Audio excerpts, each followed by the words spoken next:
मैं बताऊँ या बाकी तो बेसिक तो आपको सबको पता ही है। तो मैं फोकस करना चाहूँगा कि जैसे ये चीज़ें हैं, कब गाइडलाइन आई, कैसे क्या हुआ, किस किस मतलब डेट को, किस ईयर को क्या अमेंडमेंट हुए, और अभी फाइनली जो चल रहा है वो डेट कौन सी है जो गाइडलाइन यानी कि इन्फोर्स हुई। तो ये आपके सामने सारा विजुअल है। अब अगर बात करें जैसे कि 1995 के अंदर, यानी कि जो भी आप चाहे वो कहीं से भी सर्च कर सकते हैं, कहीं से निकाल सकते हो सकता है, यानी कि जो एक मेन एक प्रिवलेंट जो हुई वो इसके अंदर आके हुई थी। और जो एक यानी कि जिसको जाना पहचाना कि कॉन्सेप्ट क्या है, वो 1998 के अंदर फर्स्ट ऑफ ऑल जो गाइडलाइन रिलीज की by ministry of consumer affairs ने, तो वो यानी कि 19 सितंबर को 2016 को पहली बार यानी कि पहली मरतबा ये गाइडलाइन रिलीज की थी। अब बात करें फाइनल जो गाइडलाइन है जो आज चल रही है, जैसे काफ़ी लोग पूछते हैं सर एमसीए जो यानी कि लिस्ट जारी करती है उसके अंदर अपनी कंपनी का नाम है या नहीं है। कितने लोग पूछते हैं? बहुत सारे हैंड रेज करिएगा थोड़ा सा, कितने लोग पूछते हैं? आपको पता है, आपको पता है कि इस डेट से पहले यानी 24 जनवरी 2022 को यानी कि सॉरी 23 को जो गाइडलाइन जारी की, यानी कि 28 दिसंबर 2021 को सॉरी 21 को जो गाइडलाइन जारी की थी, और जो 24 जनवरी 2022 को जो यानी कि इससे पहले की जो भी गाइडलाइन थी वो गाइडलाइन एक तरीके से रिपील कर दी। यानी कि मैं कहूँगा ये मान लीजिए कि वो गाइडलाइन खत्म कर दिया, और जो 28 दिसंबर 2021 से जो गाइडलाइन चल रही है वो आज यहाँ पर लागू है। अब इसके मुताबिक जैसे कि मैं आपको आगे बताऊंगा, डेट भी मेंशन है, इसके मुताबिक यानी कि 28 दिसंबर 2021 से पहले की जो भी कंपनी है वो जिस भी नंबर पर रजिस्टर्ड है उसका यानी कि नंबरिंग के बेस से देखा जाए तो कोई मायने नहीं रखता। यानी कि 28 दिसंबर से पहले की जो भी कंपनी है, चाहे वो 10 दिन पहले की है, चाहे वो 10 साल पहले की है, चाहे वो 20 साल पहले की है, नंबरिंग खत्म।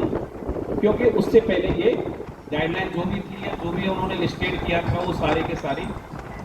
अब बात स्टार्ट होती है कि आज तक इस डेट के बाद में आज तक कभी भी मिनिस्ट्री ऑफ कंज्यूमर अफेयर्स ने आज तक कोई भी मतलब जो भी इस गाइडलाइन के अकॉर्डिंग लिस्टिंग तैयार होती है कंपनी की, आज तक कोई भी लिस्ट जारी नहीं की है।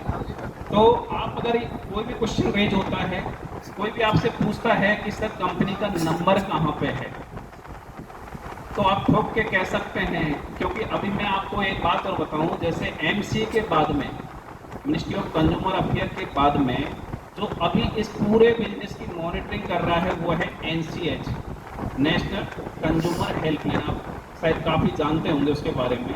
यानी कि अपना कंपनी कोई भी अगर आती है इस इंडस्ट्री के अंदर, केवल फॉर्म सबमिशन होता है, आपका क्या प्लान है इस गाइडलाइन के अकॉर्डिंग, वहाँ पे सबमिशन के बाद में सारा मॉनिटरिंग करता है वो एनसीएच करता है।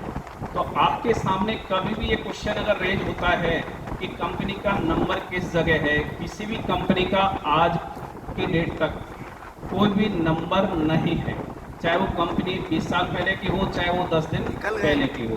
तो ये क्लियर है आप सभी को? Yes. और कोई आप मतलब ठोक के कह सकते हैं कि सर आप बताइए आपकी कंपनी कहाँ स्टैंड करती है, क्योंकि पीछे की चीज़ें होती हैं उनको काफ़ी रिपीट करके बताते हैं कि सर ये कंपनी इस नंबर पर रजिस्टर्ड है। तो यानी कि आज की डेट में जो लेटेस्ट गाइडलाइन है उसका इन्फोर्समेंट जिस डेट से हुआ है उसके बाद में कोई भी आज तक लिस्ट जारी नहीं हुई। तो ये क्लियर हो चुका आप सभी को? Yes. अब रही बात, जैसे कि मैंने बताया मॉनिटरिंग जो एनसीएच करती है, और जो भी ग्रीवेंस है कमेटी वगैरह, जो भी ग्रीवेंस ऑफिसर वगैरह, वो सारा एक उसमें स्ट्रक्चर बनाया हुआ है। कोई कंपनी कैसे रन करेगी, अगर कोई कंप्लेन रेज होती है तो उसको कैसे सॉर्ट आउट किया जाएगा, वो सारा मैं आपको इसमें नेक्स्ट क्लिक करेगा। अब इसमें जैसे बताया गया है, मैं आपको एक बार बता दूँ, एक सेकंड होल्ड रखिएगा।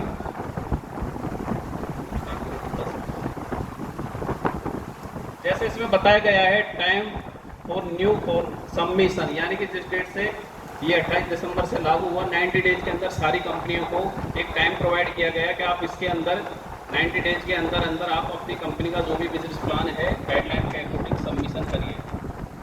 अब रहा जैसे कि इसमें क्या किया है, जो नेशनल कंज्यूमर हेल्पलाइन है आप देख पा रहे हैं, 24 जनवरी को जैसे 2022 को MCA has withdrawn guideline that was applied dated on 19 सितंबर 2016।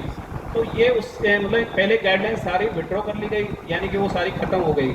अब IT means now only latest guidelines of direct selling will include that was applied date on 28 December 2021। तो ये सारी चीज़ क्लियर है। Gazette notification was released state के लिए, gazette notification निकला था 21 जुलाई जो 2023 का मिनिस्ट्री ऑफ कंज्यूमर अफेयर्स, यानी कि जो अभी लेटेस्ट है फूड एंड पब्लिक डिस्ट्रीब्यूशन जो डिपार्टमेंट ऑफ कंज्यूमर अफेयर्स है, तो इसने अभी भी जैसे आपको एक नेटवर्क के थ्रू सेल करना यानी कि उसको लीगलाइज किया है। आज तक नेटवर्किंग अभी भी आरबीआई तो उसको एक तरीके से कंप्लीटली लीगलाइज नहीं करती, लेकिन अभी जो लेटेस्ट गाइडलाइन निकली है या जो गजट नोटिफिकेशन रिलीज किया था स्टेट को, उसके बाद में नेटवर्क के थ्रू जो सेल होती है उसको कंप्लीटली एक तरीके से लीगलाइज किया गया है। यानी कि एक नेटवर्कर अपनी टीम के थ्रू जो भी सेल करता है वो नेटवर्क के थ्रू सेल, यानी कि अब तक तो जो एक डायरेक्ट सेलिंग होती थी उसको कहीं एक मतलब ये मान के चलिए कि नेटवर्क के थ्रू ऐसा कोई भी वर्ड नहीं था। अब उसको लीगलाइज कर दिया है कि आपकी पूरी टीम के थ्रू आप जो भी सेल कर रहे हैं तो वो नेटवर्क के थ्रू सेल उसमें कंसिडर होगी।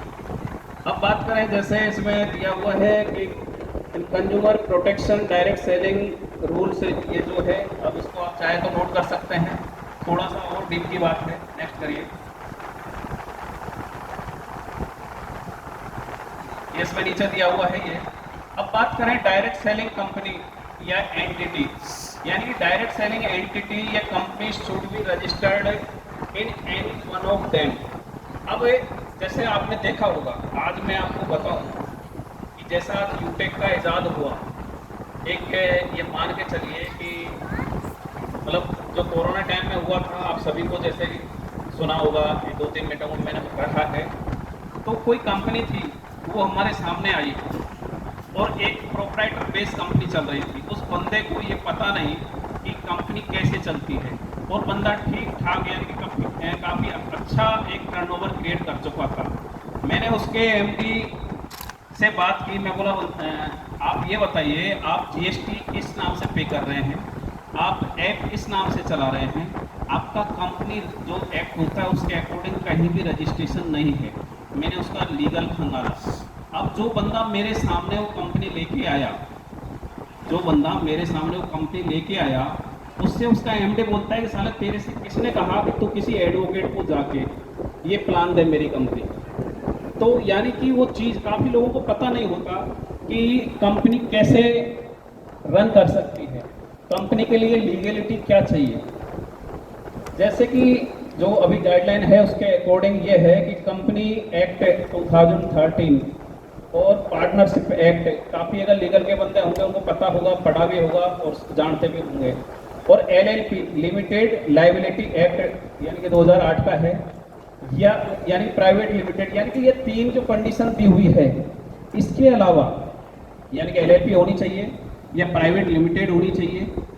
तो इनके अलावा मतलब ओपीसी भी हो सकती है, उसमें 250 करोड़ का एक टर्नओवर होता है, उसके बाद में वो प्राइवेट लिमिटेड करनी पड़ती है, यानी कि 1% कंपनी भी रन हो सकती है। तो ओवरऑल मेरा कहने का मतलब एक लीगल वे में कंपनी के पास में इन तीनों में से कम यानी कि एटलीस्ट 1 एक्ट के अकॉर्डिंग रजिस्टर्ड होना मैंडेटरी होता है। अब बात करें जो नई गाइडलाइन है उसके अकॉर्डिंग, आप गूगल पे मतलब जा सकते हैं, गूगल सर्च कर सकते हैं, ये चीज़ें आपको वहाँ पे मिल जाएगी।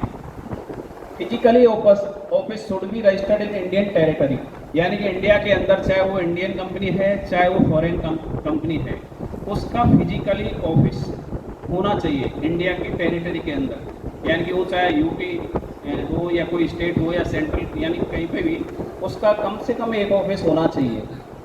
अब इसका आप कंपैरिजन करते जाना यूटेक के साथ में कि यूटेक कितनी लीगल है, ये आप खुद जस्टिफाई कर सकते हैं।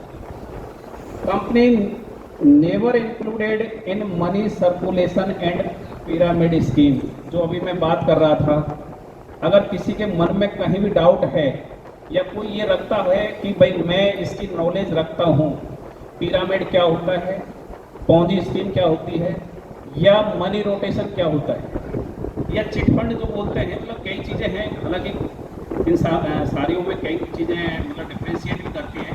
ओवरऑल एक अपन देख सकते हैं कि सारी करीब करीब एक जैसे ही होती हैं। अब बात करें, जैसे कि आप देख पा रहे हैं पिरामिड ऑल्सो, एक सेकंड बैक करिएगा, 8 बज गया देखिए हाँ टिकट भी कटा लो खाना भी खाए।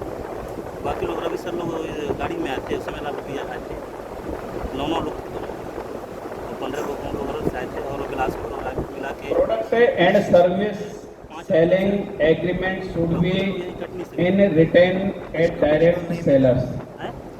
अब इसमें क्या आप समझते हैं, कोई इसका इंटरप्रिटेशन निकाल सकता है, कोई बता सकते हैं इस होल के अंदर? यानी कि यहाँ पे लिखा हुआ है company never included money circulation and pyramid scheme also, यानी कि जो लास्ट में चौथा पॉइंट है वो है products and services selling agreement should be in written direct seller, यानी कि लिखित में डायरेक्ट सेलर के पास में या कंपनी के पास में, यानी कि एंटिटी के अंदर दोनों चीज़ें आती हैं। डायरेक्ट सेलर भी आप बोल सकते हैं, डायरेक्ट सेलिंग कंपनी भी बोल सकते हैं। अब उसके पास में अपना प्रोडक्ट सेल करने के लिए एक रिटन एग्रीमेंट होना चाहिए। एग्रीमेंट का मतलब, अब आप अगर कंपनी कोई सेल कर रही है प्रोडक्ट तो फर्स्ट पार्टी होना चाहिए, या उसकी खुद की मैन्युफैक्चरिंग होनी चाहिए, या जिससे भी वो मैन्युफैक्चरिंग करा रहे हो उसके साथ में उसका एग्रीमेंट होना चाहिए। अब रही सेकंड बात, जैसे कि यहाँ पे एक डायरेक्ट सेलर होता है, एक नेटवर्कर होता है। डायरेक्ट सेलर नेटवर्कर भी हो सकता है, कंपनी भी हो सकती है। ये आप थोड़ा सा समझिएगा कि दोनों में वैसे डिफ्रेंशिएट भी कर सकते हैं, बाकी यहाँ पे सिमिलर वर्ड आता है। तो मेरा कहने का मतलब, अभी जो आपके पास आई कार्ड होगा, जो आई कार्ड होगा और जो कंपनी का, यानी कि आपके पास में कंपनी में आपका रजिस्ट्रेशन होता है, आपका जो भी आपकी आईडी होती है, जो भी आपकी इंफॉर्मेशन होती है वो सारी रजिस्टर्ड होती है। देन उसके बाद में आपके पास में आईडी कार्ड जनरेट होता है।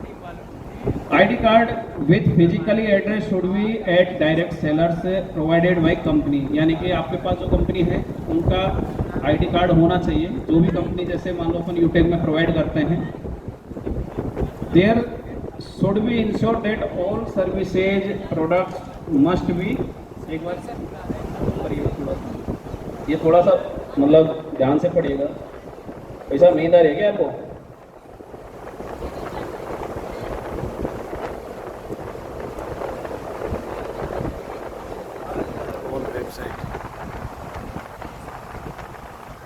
वैसे ये सारी चीज़ें आपको गूगल पे भी मिल सकती हैं, थोड़ा सा मेहनत करें तो। और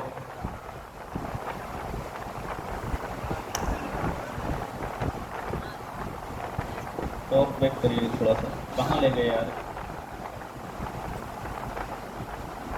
अब इसमें मैं वैसे क्या कि मेरे को लग रहा है ये भी थक चुके हैं, तो एक बार जूम करिएगा, जो सभी विजिबल होनी चाहिए, सभी देख पाए। देखो फर्स्ट में मैं वही, ठीक है, मैं यही से बता देता हूँ ना। Website of every direct selling entity and company name, branch और टेक्स्ट, कस्टमर केयर नंबर वगैरह, email ID should be mention, यानी कि कंपनी का जो वेबसाइट है उस पर कंपनी का कस्टमर केयर नंबर या फैक्स नंबर या जो भी सपोर्ट एक सिस्टम होता है वो यानी कि होना चाहिए। There should be a system to ticket and trace for registered complaint. अगर आपने कोई कंप्लेन, ये एक लीगल वे में है, कोई भी कंपनी अगर ये सिस्टम फॉलो नहीं करती तो वो लीगलिटी कंप्लीट नहीं करती, ये आप ध्यान रखिएगा। तो there should be mention in clear about refund policy, exchange policy, payment cancel and ship, जो शिपमेंट है पेमेंट मेथड, यानी कि कंपनी के पास में या कंपनी की जो गाइडलाइन होती है, गाइडलाइन के अकॉर्डिंग जो पॉलिसी होती है उसमें रिफंड पॉलिसी होनी चाहिए, कैंसिल पॉलिसी होनी चाहिए, और जो शिपमेंट का एक स्ट्रक्चर होता है, किस प्रोडक्ट पर कितना शिपिंग चार्ज लगेगा या किस पर नहीं लगेगा, वो भी क्लियर यानी क्लियरिटी होनी चाहिए।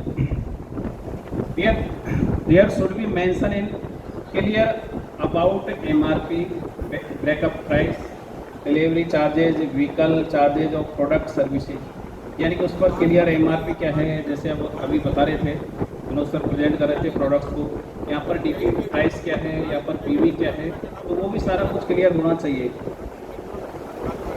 There should be a system to resolve a complaint within 48 working hours and should be disposed within 30 days. If not, then cause raised should be in written grievance officer. अगर यानी कि 48 our का जो इसमें दिया हुआ है, इसके अंदर अगर कोई कंप्लेंट रिजॉल्व नहीं होती है तो उससे ऊपर अगर टाइम लग रहा है, वर्किंग आवर का ध्यान रखिएगा आप, क्योंकि डेज का यहाँ पे नहीं है, वर्किंग आवर जो होता है, उसके बाद में अगर कोई कंप्लेंट रिजॉल्व नहीं हो पाती तो उसके लिए भी जैसे मेल पे आपने देखा होगा, यानी कि 30 डेज का टाइम भी वहाँ पर मेंशन किया गया है अकॉर्डिंग टू गाइडलाइन।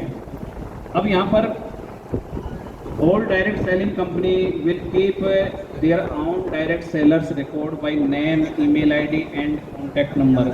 अब अगर जो भी चीज़ें आपने देखी है, समझी है या जो सुनी है, ये आप यूटेक से कंपेयर कर सकते हैं। अपनी जो यूटेक है वो क्या ये गाइडलाइन फॉलो करती है या नहीं करती। अब यहाँ पर दिया हुआ है, यानी कि जो भी डायरेक्ट सेलर्स हैं, जो भी नेटवर्कर हैं यूटेक के अंदर, उनका सारा रिकॉर्ड कंपनी रखेगी। अब उसमें क्या क्या रखेगी ये भी गाइडलाइन के अंदर मेंशन किया हुआ है।